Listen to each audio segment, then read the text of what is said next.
সম্প্রতি আইপিএল থেকে ক্রিকেটার মুস্তাফিজুর রহমানকে বাদ দেবার বিষয়ে বিএনপির মহাসচিব মির্জা ফখরুল ইসলাম আলমগীর বলেছেন, আমি আগে ক্রিকেট খেলতাম এবং বোর্ডের মেম্বারও ছিলাম।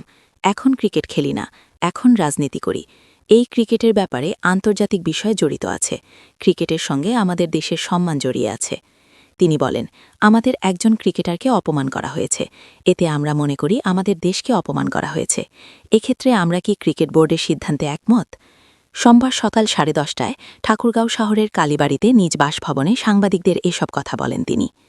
দেশের আইনশৃঙ্খলা পরিস্থিতি নিয়ে মির্জা ফখরুল বলেন, সরকারের ব্যর্থতা তারা অস্ত্র উদ্ধার করতে পারছে না। আইনশৃঙ্খলা পরিস্থিতি এখন পর্যন্ত সেইভাবে উন্নত হয়নি। তিনি বলেন, বিএনপি একটি পরীক্ষিত বড় রাজনৈতিক দল। এদেশে যা ভালো অর্জন হয়েছে তা বিএনপির সময় হয়েছে। মির্জা ফখরুল বলেন, তিস্তা পদ্মাসহ অভিন্ন সব নদী থেকে ভারতের কাছে পানির হিস্যা আদায় করা হবে।